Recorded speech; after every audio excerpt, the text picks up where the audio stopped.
অসম লাইভৰ পৰিয়ালবৰ্গলৈ শুভেচ্ছা জ্ঞাপন কৰিছোঁ। লগতে অসমৰ আমাৰ মাননীয় মুখ্যমন্ত্ৰী, আমাৰ দলৰ ৰাজ্যিক সভাপতি, লগতে কেন্দ্ৰীয় নেতৃবৃন্দ, আমাৰ মাননীয় প্ৰধানমন্ত্ৰী নৰেন্দ্ৰ মোদী ডাঙৰীয়া, আমাৰ গৃহমন্ত্ৰী অমিত শ্বাহ ডাঙৰীয়া, আমাৰ ৰাষ্ট্ৰীয় সভাপতি নীতিন নবীন ডাঙৰীয়াকে ধৰি ভাৰতীয় জনতা পাৰ্টীৰ জ্যেষ্ঠ নেতৃবৃন্দক মই মোৰ আন্তৰিক শ্ৰদ্ধা নিবেদন কৰিছোঁ আৰু কৃতজ্ঞতা জ্ঞাপন কৰিছোঁ যে মোক যি দায়িত্ব অৰ্পণ কৰাৰ কাৰণে তেখেতসকলে মোক বিবেচনা কৰিছে, তাৰ কাৰণে মই চিৰকৃতজ্ঞ হৈ থাকিলোঁ। লগতে অসমবাসী ৰাইজ আৰু মোৰ অতি আপোন গোলগঞ্জ সমষ্টিৰ ৰাইজলৈ মই শ্ৰদ্ধা নিবেদন কৰি আজি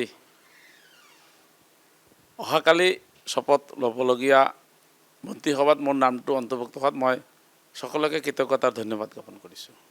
যিহেতু বিধায়ক হিচাপে দায়িত্ব বহুত থাকে আৰু তাৰ পৰৱৰ্তী সময়ত কিন্তু কাইলৈৰ পৰা দায়িত্ব আৰু বৃদ্ধি পালে, দুগুণ বৃদ্ধি পালে। গতিকে কেনেধৰণৰ আচলতে এই গোটেই যিখন মন্ত্ৰীসভা বা হিমন্ত বিশ্ব শৰ্মাই যিখিনি সপোন লৈ পেলাই অসমখনক আগবঢ়াই লৈ যাম বুলি ভাবিছে, আপুনিও যিহেতু সেইখন মন্ত্ৰীসভাত এজন এই মুহূৰ্তৰ মন্ত্ৰীত্ব আপুনি লাভ কৰিছে, গতিকে কেনেধৰণে এই গোটেই মন্ত্ৰীসভাখনৰ এজন গুৰিয়াল হিচাপে আপুনিও বা অংশ হিচাপে কেনেধৰণে আগবঢ়াই লৈ যাব? সকলোৱে জানে যে আমাৰ মাননীয় মুখ্যমন্ত্ৰী ডক্টৰ হিমন্ত বিশ্ব শৰ্মা ডাঙৰীয়াই অসমখনক যি ধৰণে উন্নয়নৰ কাৰণে তেখেত দিনে ৰাতিয়ে কাম কৰি আমাক অনুপ্ৰাণিত কৰিছে। আৰু মই ভাবোঁ মাননীয় মুখ্যমন্ত্ৰীৰ যি মাৰ্গদৰ্শন আৰু অসমৰ জনসাধাৰণক দিয়া প্ৰতিশ্ৰুতি নিশ্চয় ৰূপায়ণ কৰাৰ কাৰণে মই মোৰ যিখিনি সামৰ্থ্য আছে মই সকলোখিনি ৰাইজৰ সেৱাৰ কাৰণে মই উৎসৰ্গা কৰিম। আৰু ৰাইজে দিহা পৰামৰ্শ আৰু মাননীয় মুখ্যমন্ত্ৰীৰ মাৰ্গদৰ্শন, দলীয় নেতৃবৃন্দৰ যিটো দলগত আমাৰ আদৰ্শ, গোটেইখিনি লৈ ৰাইজক সেৱা কৰাৰ কাৰণে মই মোক সম্পূৰ্ণভাৱে উজাৰি দিম।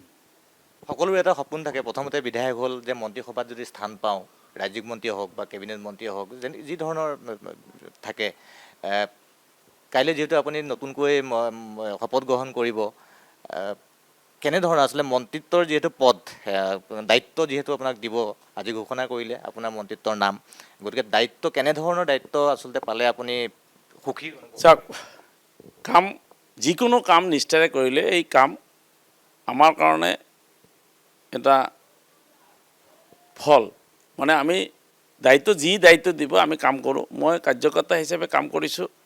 মই মণ্ডলৰ পৰা আৰম্ভ কৰি ৰাজ্যিক স্তৰত বা মৰ্চাতো কাম কৰিছোঁ। বিধায়ক হিচাপে মই 5 বছৰ অতিক্ৰম কৰিছোঁ আৰু এইবাৰ মাননীয় মুখ্যমন্ত্ৰীৰ দলে মোক নিৰ্বাচন কৰিছে। গতিকে কাম কৰাটো হ'ল আমাৰ দলীয় আদৰ্শ আৰু মাননীয় মুখ্যমন্ত্ৰীৰ যি দিক নিৰ্দেশনা থাকিব সেই হিচাপে কাম কৰিম। গতিকে কিবা মানে বিভাগক লৈ পেলাই তেনেকুৱা আছে যে মই এইটো বিভাগ পালে মই অলপমান বেছি কাম কৰিবলৈ সুযোগ পাম, তেনেধৰণৰ সপোন কিবা আছে? মোক যে মাননীয় মুখ্যমন্ত্ৰী বা দলীয় নেতৃবৃন্দই মোক যে মন্ত্ৰী হিচাপে যে মোক আজি নিৰ্বাচন কৰিছে, সেইটো মোৰ কাৰণে জীৱনত বহু মানে সেইটো মই আশাতকৈ বেছি পোৱা যেন অনুভৱ কৰিছোঁ। আৰু মই লগতে এই কথাটোও কওঁ যে দলীয় নেতৃবৃন্দ আৰু মাননীয় মুখ্যমন্ত্ৰী যি আস্থা ৰাখি মোৰ ওপৰত দায়িত্ব অৰ্পণ কৰিব, মই নিষ্ঠাৰে পালন কৰিম আৰু কাম কৰি মই ভাল পাওঁ। যি দায়িত্ব দিয়ে সেই দায়িত্ব অসমৰ জনসাধাৰণৰ কল্যাণৰ কাৰণে কাম কৰিম। মাননীয় মুখ্যমন্ত্ৰীৰ যি সপোনৰ অসমখন গঢ়াৰ কাৰণে যি ধৰণে কাম কৰা আমাক নিৰ্দেশ দিয়ে, মই সেই ধৰণে কাম কৰিম বুলি মই আজি ভাবি আছোঁ। যিহেতু অকণমান আগতে নামটো আমাৰ বিবেচনা হিচাপে বা আমাৰ ইতিমধ্যে ঘোষণা কৰিছে মাননীয় মুখ্যমন্ত্ৰী টুইটযোগে। গতিকে এই মুহূৰ্তত মোৰ কোনো পৰিকল্পনা, মোৰ এটাই পৰিকল্পনা যে মাননীয় মুখ্যমন্ত্ৰী যি দায়িত্ব অৰ্পণ কৰিব মই নিশ্চয় পালন কৰিম। যিহেতু কাইলৈৰ দিনটো এক ঐতিহাসিক দিন, এক বিশেষ দিন হিচাপে চিহ্নিত হৈ ৰ'ব প্ৰতিজন নৱনিৰ্বাচিত যি মানে মন্ত্ৰিত্ব যিসকলে লাভ কৰিব তেওঁলোকৰ বাবে। বিশেষ কিবা পৰিকল্পনা আছে যে এনেধৰণে যাম শপত গ্ৰহণলৈ, বা আপোনাৰ লগত কাক কাক লৈ যাব, বা দেশৰ কথাটো কৈছোঁ যে এইটো ধৰণে মই কাইলৈ ওলাই যাম, তেনেধৰণৰ কিবা এতিয়ালৈকে পৰিকল্পনা? মই মন্ত্ৰিত্ব পৰ্যায়ত অশ্বিনী ৰায় চৰকাৰ কোনো পৰিৱৰ্তন নহয়। মই যি ধৰণে আগতে চলি থাকোঁ সেই ধৰণে মই চলি থাকিম। মই কালিৰ দিনটো মোৰ কাৰণে স্মৰণীয় দিন হ'ব এইকাৰণে, গোলগঞ্জ সমষ্টিৰ ৰাইজ আৰু মাননীয় মুখ্যমন্ত্ৰী দলৰ নেতৃবৃন্দে যি দায়িত্ব দিছে সেই দায়িত্ব লৈ কাম কৰিম। মই ড্ৰেছ কোড মই কি ধৰণৰ মানে তাত উপস্থাপন কৰিম সেইটো নহয়, ৰাইজৰ আশীৰ্বাদ আৰু ৰাইজৰ দায়িত্ব যিখিনি পাইছোঁ, ৰাইজৰ আশা আকাংক্ষা প্ৰতিফলিত কৰাৰ কাৰণে মই পৰম পিতা ঈশ্বৰৰ ওচৰত প্ৰাৰ্থনা কৰিম যাতে ৰাইজৰ সেৱা কৰিব পাৰোঁ। কাইলৈ যিহেতু জ্যোতি বিষ্ণু প্ৰেক্ষাগৃহত যিহেতু শপত গ্ৰহণ অনুষ্ঠান আৰম্ভ হ'ব 12:45 পৰা, তাৰ আগমুহূৰ্তত কিবা মাংগলিক বা তেনেধৰণৰ কিবা পৰিকল্পনা আছে নেকি সুধিছোঁ, যিহেতু কাইলৈ বিশেষ দিন। কাইলৈ বিশেষ দিন। আপোনালোকে জানে কালি পৰিৱেশ দিৱস। মোৰ প্ৰথম কাম হ'ব যে পৰিৱেশ দিৱসৰ লগত সংগতি ৰাখি নিজ মাতৃৰ নামত উচৰ্গা কৰি কেইজোপামান গছ ৰোৱা।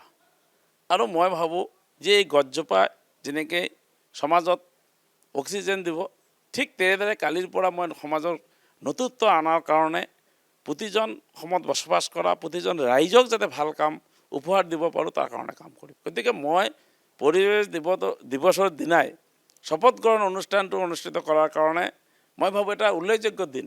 আৰু বিষ্ণু জ্যোতি প্ৰেক্ষাগৃহ, বিষ্ণু আৰু জ্যোতি যি দুগৰাকী ব্যক্তি অসমৰ কাৰণে অতি গৌৰৱ। গতিকে তেনেকুৱা প্ৰেক্ষাগৃহত আৰু পৰিৱেশ দিৱস যে কালি শপত গ্ৰহণ হ'ব, কাকতলীয় যেন সংযোগ হৈ গৈছে ন? নিশ্চয়। গতিকে এইটো ঈশ্বৰীয় কাম, ঈশ্বৰে যিধৰণে নিৰ্ধাৰণ কৰে সেইধৰণে কাম কৰাৰ সুযোগ লাভ কৰিছোঁ। গতিকে এইটো আমাৰ কাৰণে অতি আনন্দৰ দিন। নিশ্চয়কৈ আচলতে খুব সুন্দৰ এক কাকতলীয়া আচলতে সংযোগ বুলি এই মুহূৰ্তত ক'ব লাগিব, কিয়নো কাইলৈ পৰিৱেশ দিৱস আৰু কাইলৈ প্ৰথমবাৰৰ কাৰণে মন্ত্ৰিত্ব লাভ কৰিছে আৰু কাইলৈ শপত গ্ৰহণ কৰিব। আৰু মাতৃৰ নামত কাইলৈ যিহেতু পৰিৱেশ দিৱস, মাতৃৰ নামত কেইজোপামান গছপুলি ৰোপণ কৰিব পুৱাবেলা, মাংগলিক কাম হিচাপে সেই কামটো কৰিব। কৰাৰ পিছতে জ্যোতি বিষ্ণু প্ৰেক্ষাগৃহলৈ যাব আৰু তাত SBS 2.0 যি শপত গ্ৰহণ, সেই শপত গ্ৰহণত অশ্বিনী ৰায় চৰকাৰ ডাঙৰীয়াই শপত ল'ব। গতিকে খুব সুন্দৰ এক পদক্ষেপ। আৰু আমিও অসম লাইভ 24ৰ তৰফৰ পৰা তেখেতৰ ভৱিষ্যত যি তেওঁৰ দায়িত্ব আহিব বা ভৱিষ্যতত তেওঁ SBS 2.0ৰ যিখন মন্ত্ৰীসভা, সেই মন্ত্ৰীসভাখনৰ তেওঁ অংশ হিচাপে কেনেধৰণে আচলতে ৰাইজৰ সেৱা কৰে সেয়াও লক্ষণীয় হ'ব। গতিকে এই মুহূৰ্তত পুনৰ আমি তেখেতক শুভেচ্ছা জ্ঞাপন কৰিছোঁ। ধন্যবাদ। অসম লাইভৰ পৰিয়ালবৰ্গক মই ধন্যবাদ থাকিল।